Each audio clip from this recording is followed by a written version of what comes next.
I've seen stories that Jenny Jerome, the mother of Churchill, was Jewish, and this has been reported in Jerusalem newspaper, I think, a few months ago. And now, I'm obviously looking into that she had Jewish blood in her maternal line. Very interesting indeed. I don't think Churchill was cognizant of that fact. He never mentioned it.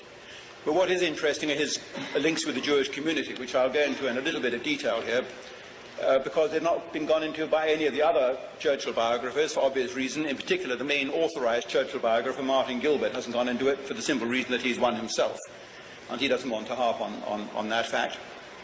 But the two basic areas of interest to look at in Churchill's career are the period when he was in the so-called wilderness, when he resigned from Stanley Baldwin's cabinet as a minister, and for the next 10 years, until 1939, he was out of office, out of any office at all. He was just a member of Parliament.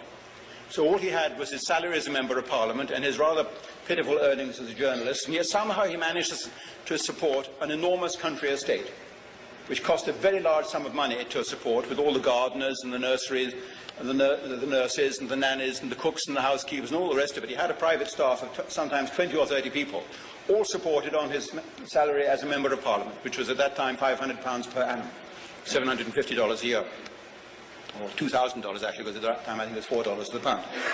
How did he do it? Well, the answer is that from 1936 onwards, he was financed by a little secret pressure group called the Focus. You won't find much reference to the Focus in the history books, but it certainly existed, and there are several files of Churchill's private papers relating to the Focus.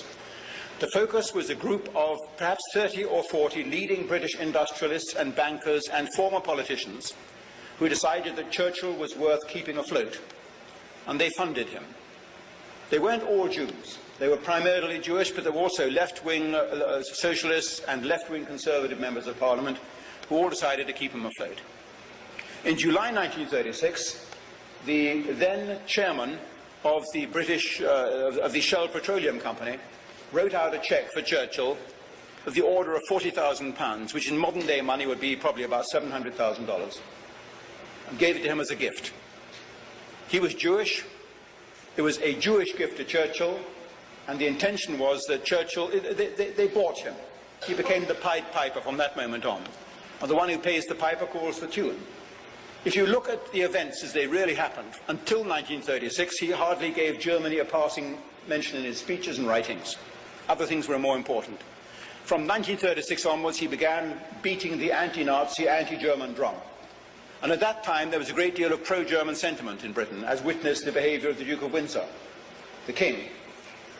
King Edward VIII, who ruled for just less than a year, after the death of his father, was very pro-German and pro-Hitler, and actually got on very well with Adolf Hitler when he visited Germany later in 1937.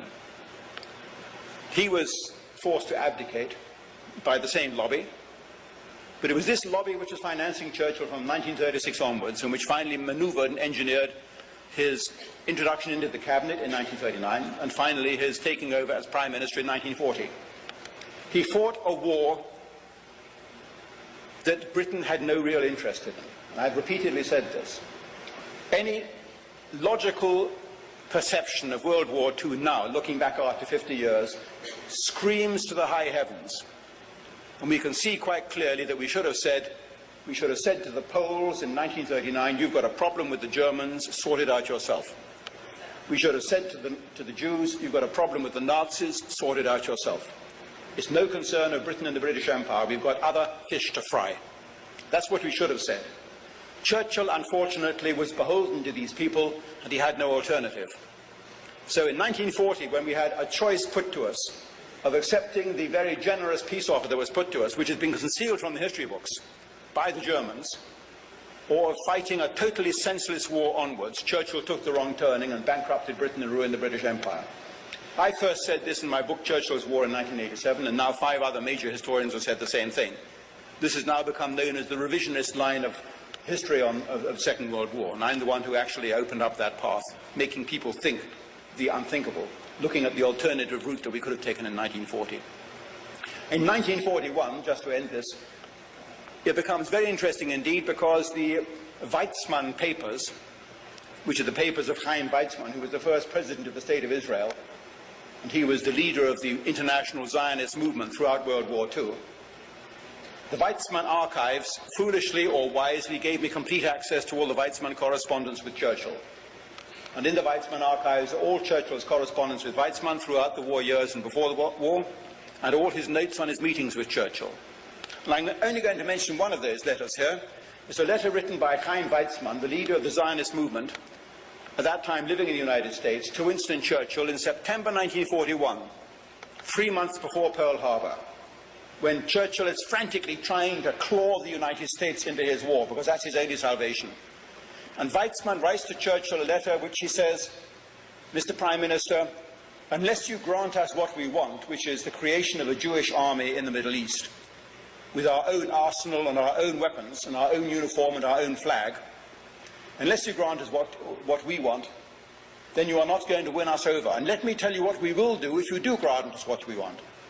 If you grant us our wishes, then we will act on your behalf in the United States. And remember, Mr. Churchill, he writes in this letter, remember, we are the only powerful, unified bloc in the United States which solidly backs the British cause in this war.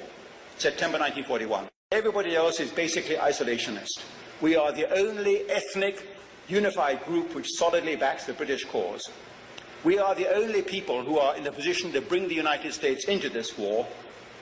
We did it in the last war, and we can do it again. Needless to say, I quote this letter in volume 2 of my Churchill biography in a chapter called We Did It Before and We Can Do It Again.